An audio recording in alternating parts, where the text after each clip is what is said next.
sexta-feira agora, teve o julgamento no Tribunal do Júri aqui na Barra Funda, e lá todo mundo esperava que o tenente da Polícia Militar, que deu um tiro e matou o grande jiu-jitseiro aí, o Leandro Lô, lá no Clube Sírio, Sim. ele acabou sendo absolvido, mas a gente pôde entender o que aconteceu nesse tribunal, conseguimos as provas, o que falou o advogado de defesa, advogado de acusação, e quando você quiser, a gente vai estar à disposição para poder orientar as pessoas, porque tem muita gente indignada e tem muita gente que achou que foi justo o tenente ser absolvido. Vamos falar sobre isso, então. Foi sexta-feira, demorou 3 anos. 3 anos. 3 anos. O caso aconteceu numa boate, né? Aqui no... Não, o caso aconteceu lá no Clube Sírio, né? Que na realidade o Clube Sírio ele é alugado para ser feitos grandes shows. E lá ia ter o show do Grupo Pichote. Então eu conheço lá, é muito grande. É aqueles shows com banda, todo mundo sentado em mesa, acredito que mais de 500 pessoas, né? E ali o show corria normalmente e durante o show do Grupo Pichote acontece um problema. Com quem? Com o Tenente Veloso, com o lutador jiu-jitsu Leandro Lô, que estava numa mesa com homens e mulheres. E alguns lutadores estavam com ele também. Mas a briga foi feia, a confusão foi complicada, porque você imagina, tá correndo a banda, todo mundo se divertindo. Em dado momento, o tenente, que tem 1,93 m, arruma um problema com o Leandro Lô, que estava na mesa. E deste problema, houve inicialmente uma briga entre eles. Essa briga, é óbvio, quem iria ganhar era o Leandro Lô, que derruba o Tenente Veloso ao chão, deu um golpe imobilizando. Sim. E teria dado um golpe na região do pescoço, tipo mata-leão, aonde ele ficou alguns poucos segundos inconsciente. E ali termina a confusão, ele levanta e volta para a mesa. Só que, quando o tenente levanta, ele portava uma arma de fogo dentro do show. E isso é permitido na Polícia Militar e também na Polícia Civil de São Paulo. E houve um disparo feito pela pistola do tenente, que acertou bem direto na cabeça do Leandro Lô, que foi socorrido. Foi socorrido, chegou ao hospital e entrou em óbito. E o tenente, para não ser preso em flagrante, ele monta no seu carro e vai embora de lá. E ali houve uma comoção no Brasil inteiro, mas principalmente por aqueles que amam a prática esportiva, e ele tem muitos fãs pelo Brasil. O tenente, o que aconteceu? Ele sai de lá e, por mais incrível que pareça, ele pega o carro e a cerca de 2 quilômetros de distância tem a Boate Bahamas. Ele vai para o Bahamas, fica no Bahamas durante 2 horas e lá ele acerta um programa com uma garota de programa, uma loirinha.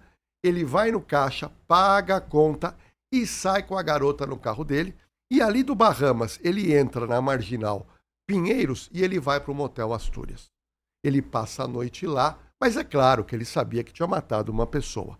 Provavelmente, aí é uma visão minha, logo de manhã, no dia seguinte, ele liga para advogados, liga para o pai dele, e as pessoas mandam ele se apresentar à Polícia Militar. Ele se apresenta espontaneamente, foi ouvido e sai à prisão dele. Então, desde 2022 até agora, ele estava preso no presídio Romão Gomes, recebendo o salário, porque a lei da polícia determina que mesmo o policial, enquanto não condenado com trânsito julgado, ele recebe os vencimentos. Então ele estava preso no Romão Gomes, recebendo o salário dele, mais ou menos bruto em torno de R$14 mil, e o processo rolando.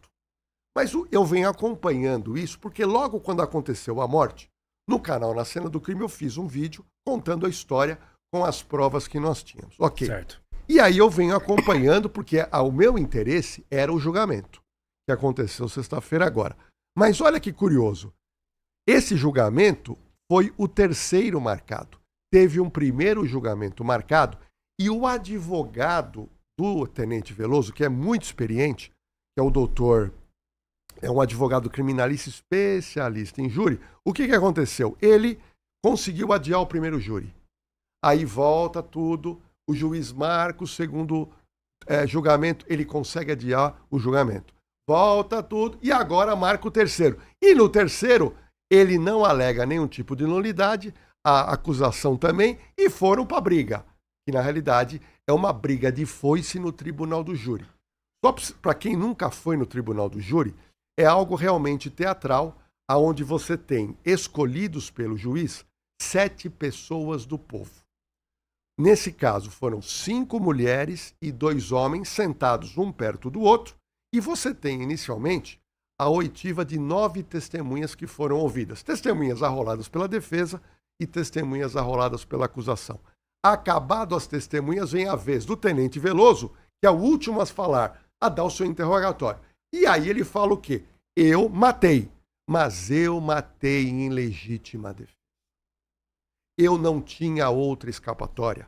Eu fui atacado pelo Leandro Lô, que estava acompanhado de outro faixa preta de jiu-jitsu. Eles já tinham me deixado inconsciente. Ou seja, a alegação da defesa era: eu matei em legítima defesa, e se os jurados aceitassem isso, ele é absolvido. Bom, a partir daí, entra a acusação e a defesa nos chamados debates orais. Para quem é estudante de direito, é muito gostoso assistir, para quem também não é estudante, porque é um debate teatral, onde o advogado, o promotor, eles gritam, eles se ofendem, eles agitam, eles caem no chão, eles fazem uma série de encenações. Mas, Júnior, como nós estamos na época da inteligência artificial, o que aconteceu? As duas partes, acusação e defesa, criaram, Júnior, vídeos em inteligência artificial. Ou seja, o advogado de acusação, ele cria um vídeo dizendo o seguinte: olha, o crime foi assim, foi legítima defesa. E a defesa cria um vídeo dizendo: não, olha como foi. Ele matou friamente o meu cliente, homicídio triplamente qualificado. Eu não sei se você vai querer passar, eu tenho no meu site esses vídeos, onde mostra essa encenação que as duas partes fizeram. E é muito curioso, porque é o mesmo fato, Júnior, mas versões completamente diferentes. Vamos lá, vamos colocar. Vamos colocar o vídeo. Foi postado hoje no Na Cena do Crime, agora às 18 horas. Estamos em primeira mão aqui no Redcast, para vocês assistirem. Inteligência artificial montando então a cena do crime. Que era o show do Grupo Pichote.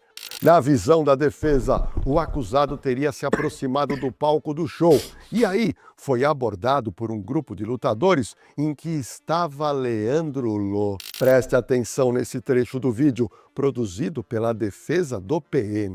Na visão da defesa, o tenente Veloso foi interpelado por Leandro Lô. O tenente Veloso teria negado e, em seguida, sem nenhuma justificativa, Leandro Lô teria aplicado um golpe de jiu-jitsu, conforme você vê nas imagens. O problema é que esse golpe no chão teria feito o tenente da Polícia Militar desmaiar, ou seja, ele ficou inconsciente por alguns instantes. Na visão da defesa do PM, ele logo retomou a consciência e levantou ao chão. Nesse momento, o tenente Veloso se identificou como tenente da PM. Foi quando percebeu que iria ser golpeado novamente. Ao perceber que Leandro Lô estava vindo para cima dele, o PM saca da sua arma de fogo e atirou na direção da cabeça do seu agressor. O tiro foi certeiro e fatal. Já a mãe de Leandro Lô alega da acusação, que é uma história diferente que vocês vão ver, e que ele não se feriu. O exame dele de delito lá, corpo de delito, ele não sofreu um arranhão, né? Então, ao contrário, ele matou, ele chutou, ele foi pro bordel, depois ele foi pro motel. E aí isso é legítima defesa, né? A defesa do policial militar rebateu com veemência a tese da acusação. Uma baiana falou: não, ele só imobilizou. Alto lá. Aí tem essa confusão na internet. Não, ele só deu uma baiana. Isso é agressão. Ele não deu nenhum soco, não fez, deu uma baiana, montou, foi para as costas, tentou pegar. Só que rua é diferente. Aí alguns se aventuram a falar, porque ele não teria chance com o Leandro Lô. Como que é isso? Combate de rua é outra coisa, bicho. Sabe? E o Leandro Lô não tinha essa visão. Ele gostava de fazer confusão, mas não era um estriteiro, não era um porradeiro de rua. Porque se você pegar um ano antes aquele espancamento contra um motoboy, um entregador, uma pessoa que está ali sofrida, o pau que ele deu no cara, ele não, nitidamente dá para ver que ele gostava de brigar. mas ele não tinha a essência da coisa. Você acaba agora de ter acesso à tese da defesa do policial militar. Bom, na visão do advogado, o seu cliente agiu em total legítima defesa e, por isso, ele defendeu no tribunal do júri que o tenente deveria ser absolvido. Eu sustento a ação legítima dele a partir da reação. Ele foi notado na festa, ele foi atacado e ele reagiu. Ele foi atacado fisicamente, ele levou uma surra naquele momento e outros companheiros ali do Leandro Lô também o atacaram. Isso é prova testemunhal. Se prepara agora, pois você vai ter acesso à versão da acusação, que queria que o tenente Veloso pegasse pelo menos 20 anos de cadeia pela morte de Leandro Lô. A acusação também preparou um vídeo feito por inteligência artificial para mostrar a versão da acusação aos 7 jurados. Nessas imagens que a minha equipe de produção conseguiu, você vê o tenente Veloso indo em direção à mesa onde estava Leandro Lô e os seus amigos e pega uma garrafa, fazendo uma provocação. Na visão da defesa, ele levantou uma garrafa como se fosse um troféu. Essa atitude teria sido feita para mexer com o campeão Leandro Lô. Nesse momento, conforme versão da acusação, Leandro Lô teria reagido à provocação com um golpe apenas para conter o tenente Veloso e depois o soltado no chão. A sequência de imagens mostra que o tenente teria se sentido humilhado, se levantou e foi em direção a Leandro Lô com sua pistola na mão e efetuado um tiro certeiro na cabeça da vítima, que caiu no chão desfalecida. Ato contínuo, o policial militar ainda teria dado 2 chutes no corpo do lutador, que estava caído no chão. Depois de atirar e matar Leandro Lô, o PM fugiu do flagrante e foi para uma casa de prostituição de nome Bahamas, que fica a cerca de 2 quilômetros do Clube Sírio, onde ficou por 2 horas.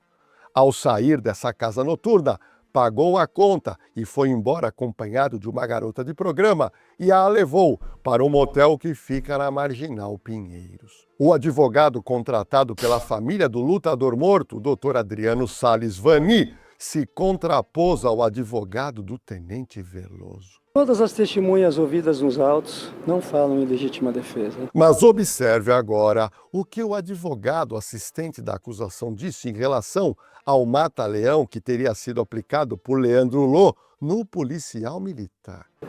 Não existiu. Isso está claro. Está claro. E antes de começar o julgamento pelo tribunal do júri, ele ainda comenta. PM que alega agir em legítima defesa e depois vai comemorar o crime num bordel, é lamentável. Deixa eu falar uma coisa para você que me assiste. Você acabou de ver os argumentos da defesa e os argumentos da acusação. Eu tenho certeza que você observou que a defesa apresenta uma versão e a acusação tem outra versão. Você entendeu? Isso é curioso. São versões diferentes. São versões diferentes. Deixa eu te perguntar, o tiro foi frontal? Frontal. Tiro na cabeça. Na cabeça, frontal. Só que tem um detalhe. É um detalhe muito curioso. O advogado do tenente, o tenente Veloso, ele alega que o tiro foi quando o Leandro Lô estava abaixando para dar outra baiana nele. E aí o tenente pega a arma e atira de cima para baixo, pois o movimento já seria um movimento de ataque. Mas a acusação nega essa versão. E o curioso do tribunal do júri é isso. A defesa vai puxar a sardinha para o acusado. E a acusação vai puxar a sardinha para condenar. Sim. E aí 7 pessoas do povo têm que decidir no final. Agora, eu quero te trazer novidades que o advogado Dr. Cláudio Daledoni Júnior trouxe. E isso a gente não sabia. Só ficamos sabendo sexta-feira quando eu tomei ciência. Primeiro, o Dr. Cláudio conseguiu uma testemunha que era a segurança do Clube Sírio. E esse segurança disse no tribunal do júri que ele percebeu que na mesa de alugada ali pelo Leandro Lô e os seus amigos, as pessoas estavam fumando maconha. Aí, o segurança se aproxima, conversa com o Leandro Lô e fala, olha, não pode fumar maconha aqui. O Leandro Lô chama ele de canto e teria dado R$50. Ó, tô aqui R$50 e não perturba a gente. E o segurança tinha falado, não quero o seu dinheiro, você precisa parar de fumar maconha e parece que eles pararam. Então esse foi um detalhe. Segundo detalhe que o advogado do tenente levantou, que o Leandro Lô, em outras casas noturnas, teria se envolvido em briga. Só que, no meu primeiro vídeo, Na Cena do Crime, eu também tinha levantado que o tenente da PM arrumou briga em outras casas noturnas também. Então o que aconteceu? Isso é inegável. Nós tivemos 2 homens fortes, um lutador profissional, o outro tenente da PM, mas também era forte, e os 2 eram briguentos. Isso é fato. Porque eles não brigaram só essa noite. Eles têm histórico anterior de briga em casa noturna.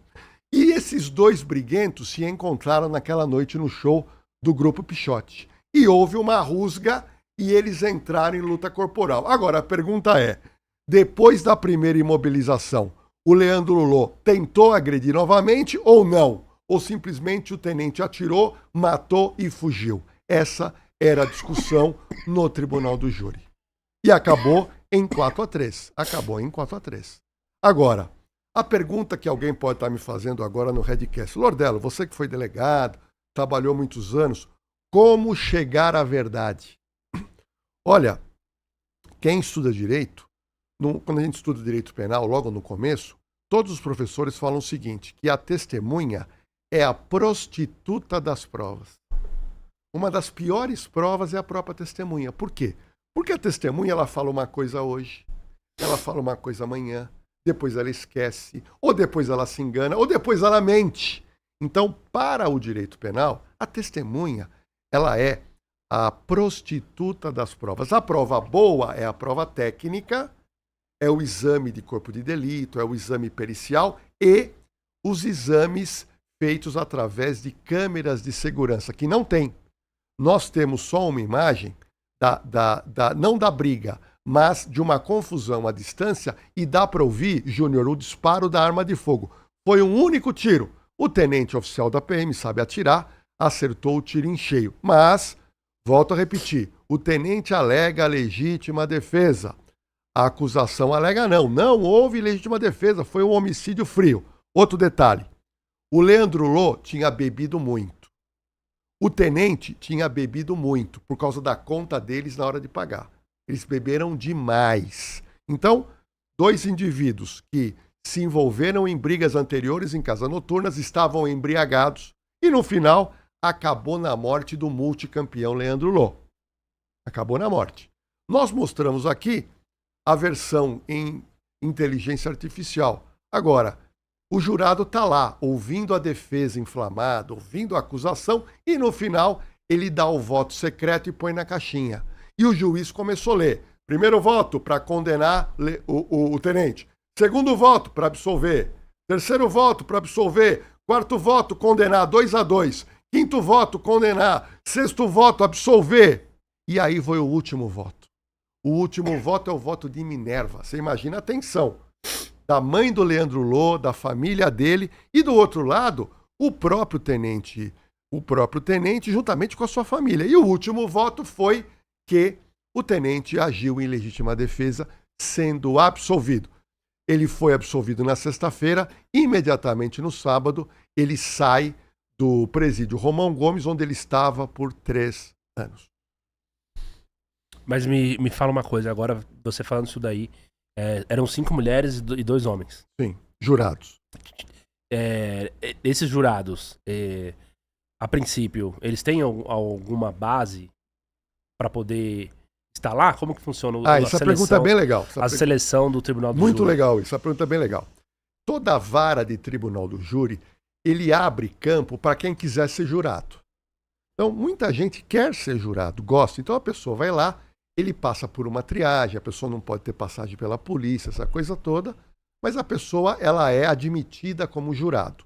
Se tiver pouco jurado, o juiz, ele pode escolher jurados para ser. Mesmo que o jurado não queira, ele é obrigado a aceitar. Então, você tem uma banca de jurados, são muitos jurados, chega às vezes até milhares lá no tribunal do júri. E aí o que acontece? Quando o tribunal marca a audiência, que é o julgamento, o juiz faz o quê? Juntamente com a defesa e a acusação, começam a escolher os jurados. Tem advogado que prefere mulher, dependente do caso. Tem advogado que prefere homem. Então há uma disputa entre acusação e defesa para escolher 7 pessoas do povo. Que eles não conhecem. Sim. Eles não conhecem. Mas você sabe dizer... Dá pra saber. O voto é secreto, né? Não dá pra saber. Não dá pra saber. Não dá. Mas se a gente fosse chutar, tem 5 mulheres e 2 homens, né? Sim. Se a gente fosse chutar, aí dá pra perceber que não dá pra chegar em 5... Dá pra chegar em 4 votos se não contar com outras 2 mulheres, né? Então, algumas mulheres votaram, 2 pelo menos, né? Votaram pra absolver. Exemplo, você pega um caso que envolve um feminicídio. Então, muitas vezes o advogado, ele quer que traga quem? A acusação quer que traga quem? Mulheres para votar, porque em tese a mulher, em tese defenderia, se colocaria na posição da outra mulher. Mas, Júnior, tudo isso é uma loteria. A gente pode pensar uma coisa, mas na sessão do Tribunal do Júri, isso é uma coisa interessante. O Tribunal do Júri começou na quarta, então foi quarta, quinta, 3 dias. Só para você ter uma noção, os jurados vão para um hotel. Eles não podem ir para casa, eles não podem ter contato com celular, eles não podem ter contato com televisão. Eles têm que estar focados somente no julgamento. Eles não podem ser contaminados. Se tiver uma dúvida de contaminação, anula-se imediatamente o julgamento, tem que marcar outro. Então, esses 7 jurados ficaram 3 dias em hotel, só participando do tribunal. E no final é o grande momento deles colocarem o voto naquela urna e o juiz vai lendo. Nem o juiz sabe quem votou, qual voto quem votou. Ninguém sabe. É como se fosse realmente uma eleição. Então, a gente observou que a tensão foi muito grande, porque estava 3-3, e o voto de Minerva absolveu o tenente Henrique Veloso. Entendi. Bom, agora com todas essas informações, é definitivo esse julgamento? Não. Agora a acusação alega que teve nulidades e vai recorrer. Se a acusação conseguir anular, aí você tem um novo tribunal do júri com 7 jurados diferentes. Para ir para um novo debate, as testemunhas têm que serem ouvidas e começa do zero o julgamento. Se vai conseguir anular, só daqui a alguns meses a gente vai saber, mas o que a gente pôde perceber é que os advogados da família do Leandro Lô ficaram muito abatidos, a família dele ficou abatida, o promotor nem quis dar entrevista, sumiu, e só quem está dando entrevista é o doutor Cláudio Daledoni, que conseguiu uma vitória espantosa.